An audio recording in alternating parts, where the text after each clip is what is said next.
If you're worried about Parkinson's or dementia, this breakthrough could leave you stunned.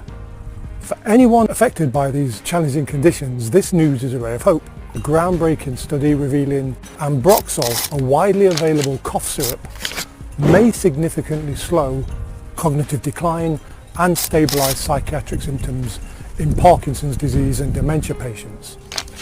In a year-long trial, patients with GBA1 gene variants showed improved cognition and mental clarity, while those on placebo saw worsening symptoms. Could this reshape the future treatments? Could it change lives?